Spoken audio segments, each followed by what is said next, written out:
Bom dia, Escola de Profetas. Bom dia. Feliz sábado. Feliz sábado. Feliz sábado, Aninha. Feliz sábado, Profetai. Feliz sábado, igreja. Feliz sábado. Um feliz sábado para você também que está em casa. Que o Senhor te abençoe muito nesse dia maravilhoso. E se essa é a sua primeira vez, seja muito bem-vindo à nossa casa. Amém. E hoje é um dia muito especial, né? O Senhor nos promete nesse dia de hoje cura, né? Cura para o pecado, cura para todos os problemas que não foram resolvidos e que você hoje possa se achegar ao Senhor nesse dia tão especial e saber que o Senhor está te esperando para encontrar. E o Senhor está nos louvores, o Senhor está nas orações e no estudo de hoje também. E para começar melhor esse dia, nós vamos fazer uma oração agora.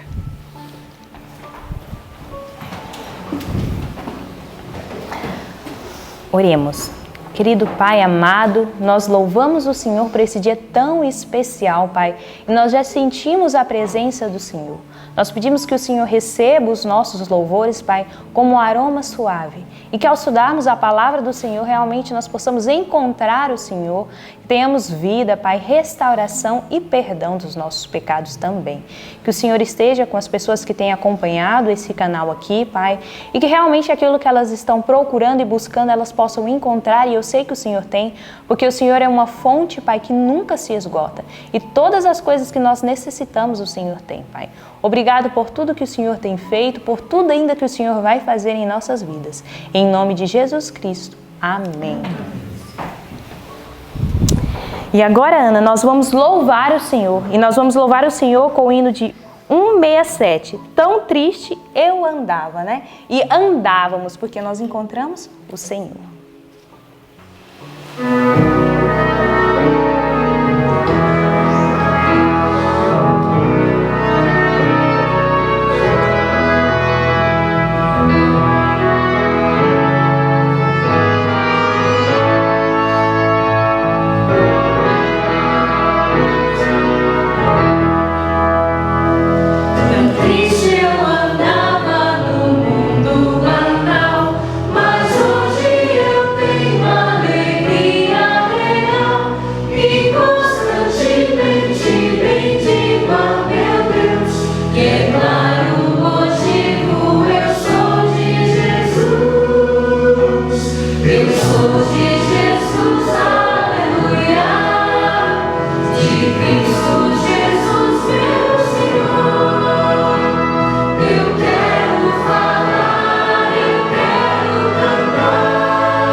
Aleluia, pois nós somos de Jesus. Amém.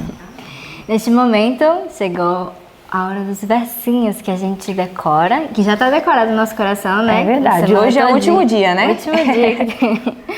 Vamos lá, Lucas 1:20. No 3, 1, 2, 3. Lucas 1:20.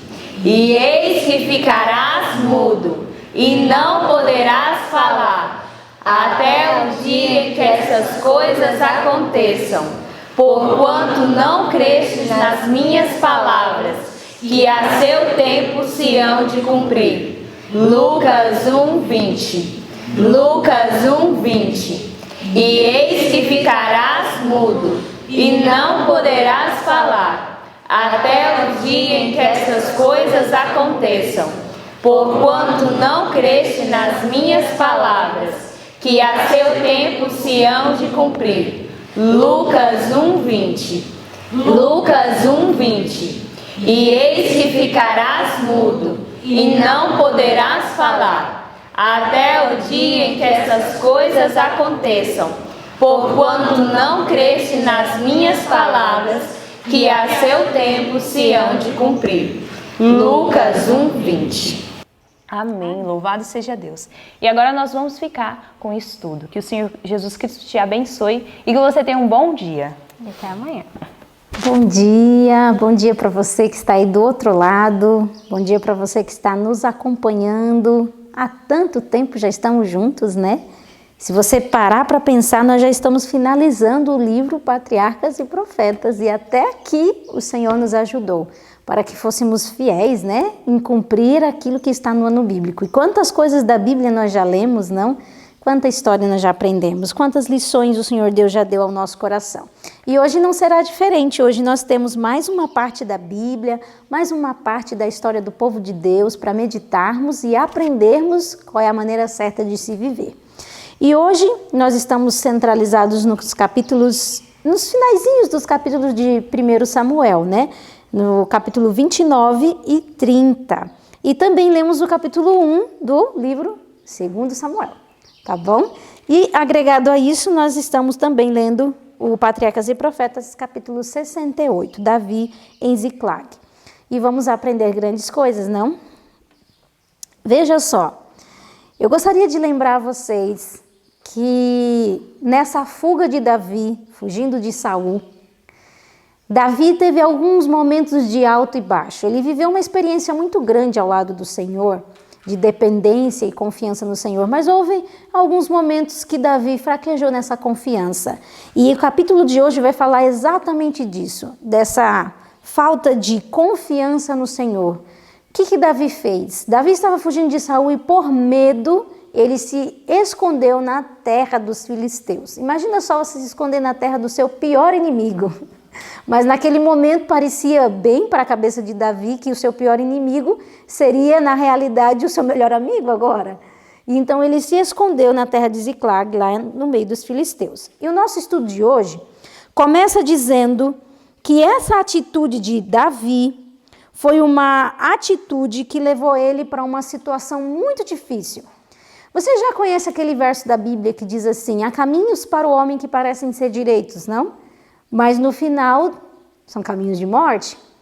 Para a cabeça de Davi, parecia o melhor caminho no momento. Para fugir da morte pelas mãos de Saul, parecia que a terra dos filisteus era o melhor abrigo. Mas esse caminho levou para um caminho de morte. Do que nós estamos falando? O capítulo 29 de 1 Samuel começa dizendo que os filisteus, por instigação demoníaca, decidiram lutar contra o povo de Israel. E lá estava Davi agora sendo convidado a pelejar contra o seu próprio povo. Imagina que situação Davi agora estava. Ele estava envolvido entre a cruz e a espada. Se eu fugir, vou ser taxado como covarde, ingrato e traidor. Mas eu não posso lutar contra o povo do Senhor. Imagina isso. Como é que eu vou assumir um trono, sendo que eu entrei em luta contra o meu próprio povo? Davi agora estava num grande problema. E aqui nos diz, no livro Patriarcas e Profetas, a ação do mundo espiritual em favor daqueles que são fiéis ao Senhor. Porque embora Davi tivesse em seu coração fraquejado na confiança para com Deus, o texto nos diz que ainda era propósito do coração de Davi ser fiel a Deus. E como ele tinha esse propósito no coração, Deus poderia intervir a favor de Davi. Davi havia errado, mas agora que ele tinha percebido o seu erro, Deus, em sua infinita misericórdia, atuou em favor de Davi. para livrá-lo daquele erro. Olha só, o parágrafo que começa: Davi foi levado a compenetrar-se de que tinha errado o seu caminho. E diz o seguinte: mas o Senhor, em sua grande misericórdia, não castigou este erro de seu servo. Olha que interessante. Deixando-o entregue a si mesmo em sua angústia e perplexidade. Pois embora Davi, perdendo seu apego ao poder divino, houvesse vacilado e se desviado da senda da estrita integridade, era ainda o propósito de seu coração ser fiel a Deus. Olha que interessante. Deus, em sua misericórdia, ele atuou para livrar Davi desse tipo de situação. E o que foi que Deus fez? Diz que os filisteus estavam ocupados demais com os anjos do mal, influenciando a cabeça deles a lutarem contra o povo de Israel. E aí, os anjos do Senhor aproveitaram essa oportunidade e começaram a trabalhar na cabeça dos príncipes. E dizer assim: olha, melhor não levar Davi. E foi exatamente isso que aconteceu. Os príncipes não quiseram que Davi participasse dessa guerra. Dizia: não, vai que ele vira a cabeça e ele queira se virar contra a gente, pelejar contra a gente. Não, não vamos levar ele não, de jeito nenhum. E aí Deus conseguiu atuar em favor de Davi para que Davi não tivesse que cometer esse erro contra o povo do Senhor. Mas olha só que interessante. Quando Davi escuta isso da boca de Aquis, que era o rei de onde ele estava, ele fez algo muito terrível. Olha só o que foi que Davi respondeu aqui em 1 Samuel capítulo 29, versinhos 8. Eu vou ler aqui para você, tá? Então disse Davi a Aquis: por quê? Que fiz? Ou que achastes no teu servo desde o dia que esteve diante de ti até o dia de hoje, para que não vá e peleja contra os inimigos do rei, do meu senhor? Olha só a dissimulação de Davi. Davi estava sendo livrado de um problema e estava se enfiando em outro. Por quê? Muitas vezes a gente comete erros e às vezes a gente tende a amenizar os nossos erros, né? Dizendo que não é bem assim, que exagero. E a gente às vezes tenta consertar o nosso erro. Mas Deus enxerga o nosso erro como ele é. Porque Davi estava dissimulando. E o texto aqui no Patriarcas e Profetas diz que Deus enxergava aquilo como um engano. Davi estava se envolvendo em uma atitude muito errada. Ele estava se envolvendo com engano ao dissimular. Mas eu queria tanto ir na guerra com o Senhor. Não, por favor. E aí, olha a resposta de Aquis. Aquis disse assim: eu sei que você é como um anjo para mim. Que terrível, que vergonha, Davi ouvir isso de um ímpio, que vergonhoso, e na realidade ele só estava enganando Aquis. Isso nos ensina grandes lições, né? Devemos fugir de atitudes assim e comportamentos assim, porque o céu nunca nos aprovará nisso. Qual é o resultado disso então, Joana? Já que Deus poupou Davi desse erro, porque veja só, Deus falou assim: eu vou tirar você dessa situação, meu filho, você se enfiou nisso e eu vou tirar você daí. Mas olha só, Deus ele tem solução para o pecado. Mas e as consequências? Como é que ficam? Davi recebeu as consequências do erro dele. Quais foram as consequências? Veja só, diz que quando ele volta da guerra, na realidade ele não foi para a guerra, né? Quando ele é dispensado por Aquis e ele volta para Ziclague, quando ele chega lá, ele toma um susto. Porque o que tinha acontecido? Capítulo 30, verso 1. Olha só o que diz aí, ó. Quando ele chega lá, olha só o que o verso 1 nos diz. Sucedeu, pois, que chegando Davi e os seus homens ao terceiro dia a Ziclague, já os amalequitas tinham invadido o sul e Ziclague, e tinham ferido a Ziclague e a tinham queimado a fogo. Olha isso, quando ele chegou em Ziclague, cadê o povo? Cadê suas mulheres? Cadê os filhos? Cadê as mulheres dos outros soldados? Imagina isso. E tudo tinha sido tocado fogo. Olha a angústia. Aqui diz, no Patriarcas e Profetas, que com isto foi Davi de novo castigado pela sua falta de fé. Você está entendendo? Deus o livrou daquela situação, mas as consequências do seu erro cobraram um preço. E que preço? A vida das pessoas que ele mais amava. Então imagina isso. O texto vai nos dizer aqui em 1 Samuel que todos os homens que estavam acompanhados de Davi E, detalhe, homens que eram homens de guerra, homens bravos, valorosos, que carregavam no seu corpo cicatrizes, né, de grandes batalhas que haviam travado, diz que eles começaram a chorar e chorar muito. Se você olhar aqui o verso 4, olha só. Então Davi e o povo que se achava com ele alçaram a sua voz e choraram até que neles não houvesse mais forças para chorar. Olha a situação, que desgraça. Imagina Davi olhar ali a situação e dizer, foi por culpa minha, o que eu vim me meter no meio dos filisteus? O que eu vim fazer aqui? E aí todo mundo lá chorando, os soldados tudo chorando, o homem tudo barbado chorando, a ponto deles quererem apedrejar Davi. Eles queriam matar Davi, porque eles entendiam, você é o culpado disso daqui, dessa miséria que a gente está enfrentando. Olha que situação difícil. Pensa só, Davi estava passando por uma grande dificuldade e os seus amigos, os seus companheiros, por sua impaciência e descontentamento e o seu próprio sofrimento, estavam tornando o fardo de Davi duplamente pesado. Você já parou para pensar que às vezes nós estamos enfiados em algum problema e as nossas atitudes tendem a aumentar o problema e não diminuir? Era isso que esses homens estavam fazendo? O texto aqui nos diz que agora Davi não tinha mais apoio humano nenhum. Ele não tinha os filisteus, ele não tinha o povo dele, ele não tinha os seus próprios amigos que estavam fugindo com ele, ele não tinha mais família. Quem que ele tinha? Ele só tinha o Senhor. E nesse momento de grande sofrimento, o que Davi fez? Davi buscou o Senhor e questionou, Senhor, eu vou atrás desse povo dos amalequitas, eu vou encontrar ainda essa família, minha família, e Deus disse, vai que eu vou devolver tudo a você. Olha como Deus é misericordioso, Deus é gracioso demais. Por que eu estou dizendo isso? Porque quando Davi invadiu a terra dos amalequitas, Davi matou todo o povo que tinha lá. Matou todo mundo, não deixou um. Destruiu tudo. E ele foi por ordem de Deus. Deus pedia para que ele fizesse essas guerras contra os inimigos do Senhor. Só que quando os amalequitas foram contra a terra de Ziclag, uma coisa muito interessante aconteceu. Eles não mataram ninguém. Não mataram uma só pessoa. Eles pouparam todas as pessoas com o objetivo de causar mais honra a eles. Isso era o que tinha na cabeça dos amalequitas. Mas na cabeça de Deus, na realidade, foi o freio do Senhor.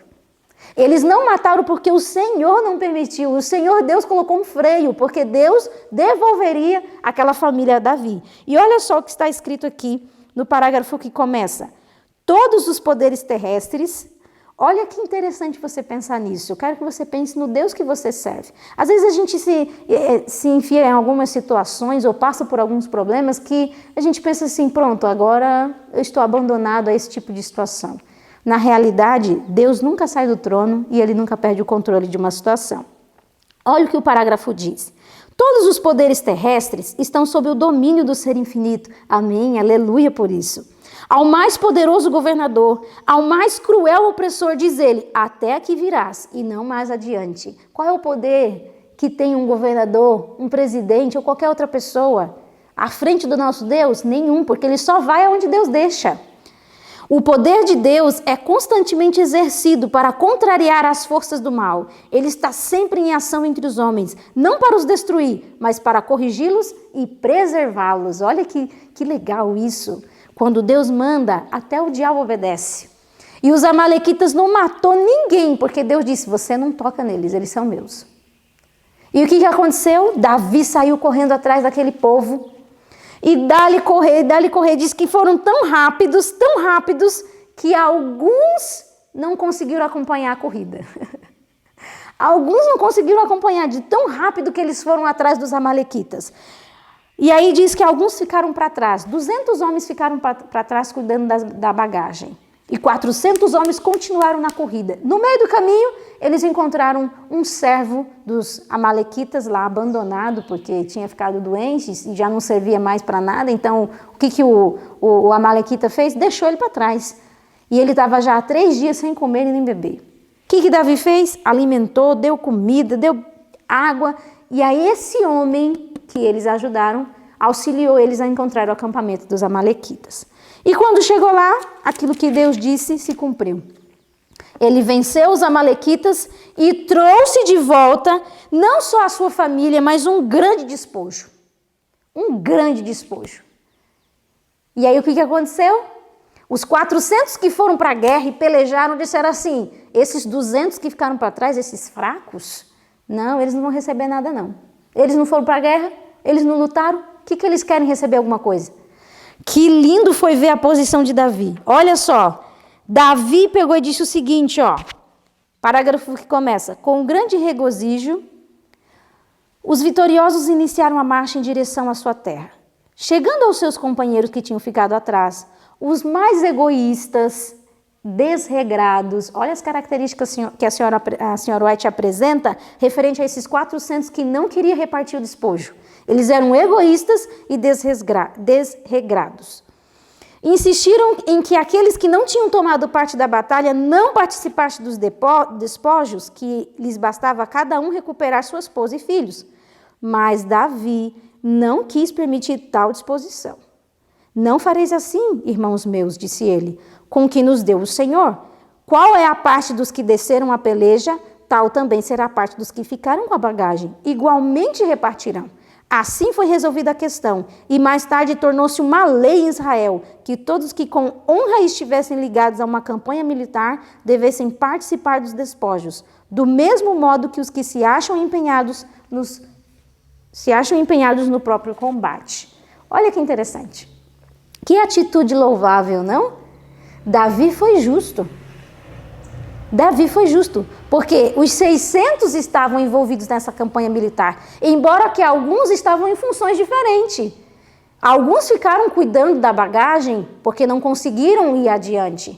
E outros, que tinham maior capacidade, estavam lá, em luta, guerreando à frente da batalha. Mas ambos estavam dentro da obra do Senhor e ambos deveriam receber sua recompensa. Que lindo isso, não? E é assim que é o reino de Deus. O reino de Deus dá a cada um segundo aquilo que praticou. Então Deus ele é justo ao tratar com cada um de nós. E agora nós vamos partindo para o fim do nosso estudo de hoje. E nós vemos agora que Davi volta para Ziclag com um grande despojo, com toda a sua família, agora todo mundo estava feliz, eles começaram a reconstruir suas casas que tinham sido queimadas e estavam angustiosos esperando o resultado da batalha. Porque enquanto tudo isso acontecia, os filisteus estavam batalhando contra o povo de Israel. E diz que de repente entra pela cidade lá onde Davi estava, um rapaz com as roupas todas rasgadas, como alguém que estivesse fugindo da guerra. E aí ele pergunta, questiona, e aí, quais são as notícias que você tem para mim? Isso está lá no capítulo 1 do segundo livro de Samuel. Quais são as notícias? Era um amalequita que tinha fugido da guerra. E aí ele conta uma história para Davi. Ele fala assim, eu estava lá passeando por Gilboa, onde estava acontecendo a guerra, e eu encontrei Saul. Saul estava caído em batalha, mas ainda estava vivo. E eu vi que ele não ia conseguir mesmo sobreviver e ele me pediu que eu o matasse e eu o matei. E está aqui a coroa dele. Imagina isso. O que será que esse homem queria ao dizer isso? Ele achava que Davi ia ficar muito feliz com a morte de Saul. Então ele quis ganhar uma vantagem, né? Ele quis dizer assim, agora chegou minha chance, né? De ser premiado, a ser o braço direito do rei, já que fui eu que matei o seu maior inimigo. Imagina só, que loucura. E aí ele contou uma mentira, achando que ia sair por cima, né, com aquela mentira. Você sabe, né? Os métodos de Satanás nunca trarão bênção nenhuma. Os métodos de Satanás não trazem vitória. E diz aqui o texto que Davi ficou extremamente sentido com aquela situação. Como assim você teve coragem de levantar a mão contra o ungido do Senhor? Eu tive 2 chances de fazer isso e eu não fiz? E você fez, um estrangeiro. Meu filho, pois eu vou dizer para você uma coisa. O teu sangue será cobrado. E ele mandou matar o amalequita. Que terrível, não? Alguém que queria tirar vantagem e acabou se dando mal. Isso nos revela que o método dos Satanás nunca vai dar certo. Nunca vai dar certo. Às vezes pode até demorar um pouquinho, mas nunca vai dar certo. E aqui, o final do estudo nos diz que a dor de Davi pela morte de Saul era verdadeira. E eu fiquei pensando muito nisso. Como pode alguém sofrer pela morte do seu inimigo? porque Saul era o inimigo de Davi, mas ele verdadeiramente sofria porque Saul tinha morrido. Que natureza nobre, que coração convertido, alguém que realmente tinha Deus dentro de si. Ele não tinha triunfalismo nenhum pela derrota de Saul. Nenhum. E para pensar, diz que todos começaram a chorar porque Saul, Jonatas, fazia parte do povo de Israel. Você consegue parar para pensar nisso? Às vezes nós vemos alguns dos nossos caindo na grande batalha da vida e nós não sentimos nem compaixão, nem pena. Pelo contrário, a gente escancara isso para o mundo e a gente acaba judiando mais ainda da pessoa que está caída lá no combate da vida. E Davi não tinha essa natureza, porque Davi era convertido ao Senhor. E ele ficou realmente sentido pela morte de Saul e pela morte de Jonatas. E foi nesse momento que ele compôs um cântico. E que cântico foi esse? Um cântico de lamentação pela morte de seu inimigo. Que coisa, não? Nós temos grandes coisas para aprender do Senhor. E o estudo de hoje nos revela isso. Precisamos de um novo coração. Precisamos ser transformados pelo Senhor para termos as atitudes corretas, atitudes que honram o céu. E lembrando bem, o Senhor Deus, Ele tem misericórdia de nós, mas as consequências daquilo que decidimos, elas nos cobram, às vezes, um alto preço. Que o Senhor Deus te ajude e te abençoe no dia de hoje e que o seu coração seja cheio da presença do Senhor. Quero convidar vocês, então, a nos ajoelharmos e orarmos a Deus.